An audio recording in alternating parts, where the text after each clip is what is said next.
So Ying and I are parked at a gas station on the hunt for another car.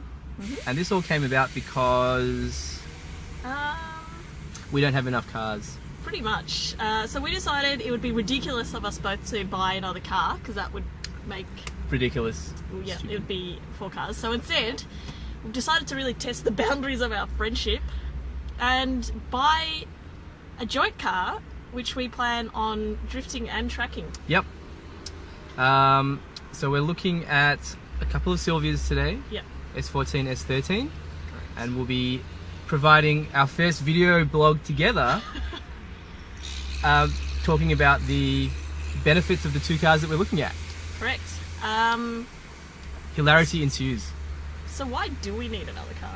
Well, for me personally, I was standing in my garage in the rain and I needed to get to work. Why is it raining in your garage? Well, no, it was raining outside, but I need to get to work. And I realised that none of my cars work.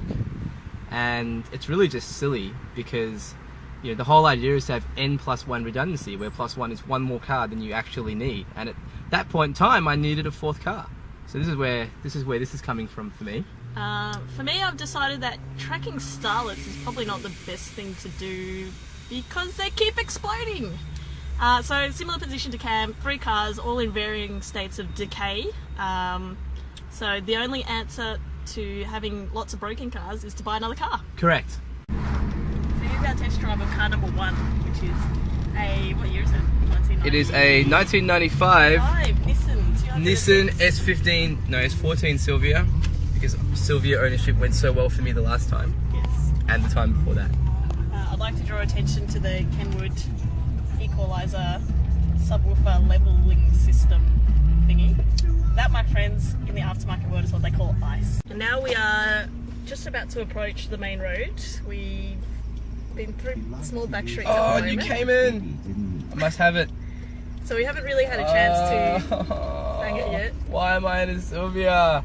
I mean, Sylvia's great. This is not really much to talk about this car, to be honest. Like, it's just like my S15, but worse. We feel the car might actually be too nice for our... Yeah, I know. I think the paint is not quite that faded colour that Ying and I prefer. Yeah, the interior is very, very neat. As you guys can see, like, all the plastic has been polished to the point that my hands are greasy. That's nothing new for Cam though. No, it's not. No, but they don't smell like fish.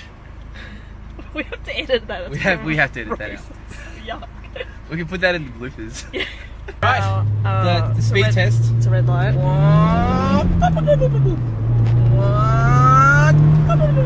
It's actually pretty quick. That's alright. That's not bad. It's not bad. So as you can see, straight car, nice and clean. We're probably going to pass on it just because we think it's too clean. It's for too us. straight and too clean.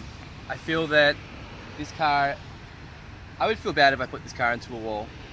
And to be fair, it's going into a wall with both of us driving it. And we're done. I want the one that looks like bricks. So I should first mention that the reason we actually decided to come to Bunnings was because I thought it'd be a good idea to wallpaper our car. So ladies and gentlemen, we have found another option for the exterior of our vehicle. Coarse finish. Textured finish. Yes, so rendering. And if you notice that all these colours are RR. Race ready. I'm thinking Magica Marina RR, Ying. What about you? I'm quite partial to the sheer granite myself. Sheer granite. Granite. Interesting. Sorry. What about the Serengeti, a touch of Africa, for our vehicle? We are quite worldly. And if there's one thing the world's ready for, it's a mix of Japanese and African influence. I think that's something the car scene hasn't quite seen yet.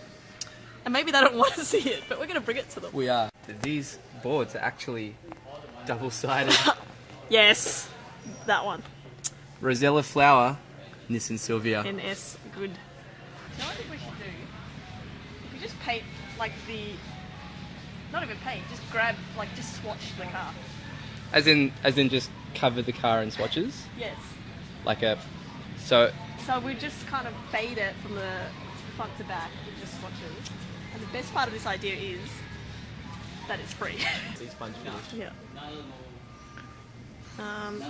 Is it concerning at all that this is all interior paint? No, of course not. It's just a recommendation. Interior. With a little je ne sais quoi. Yes. Ladies and gentlemen, we have a wiener. French provincial weatherboard. Keen. So we're back. And what I've kind of realised is that the wallpaper's not very waterproof. As tested here by Cam. So Not really, no. I thought we'd come to the vinyl section, and we figured out that this stuff is actually cheaper than wallpaper, which is anywhere from 32 to $17.50. Yeah. So the wallpaper's quite expensive. However, once we got to this section, did feast my eyes on this. Still check your plate, people. And I've just realised that they actually have a sample chart up here. Wow, that lady over there wears way too much makeup, way too much perfume. So now I'm thinking we go... Can you smell that, Ying? I can smell it, it's really freaking strong. I'm thinking we go a rich mahogany finish for a bit of a bespoke Rolls-Royce Phantom feel to our Sylvia.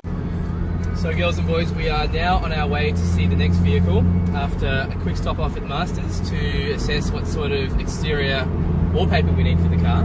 Cool, so the next car comes courtesy of fellow track goer Dantan, who's notorious for having probably the ugliest looking S13 we've ever seen. That's probably a bit generous. Yeah. So yes, we will be back to you as soon as we get there.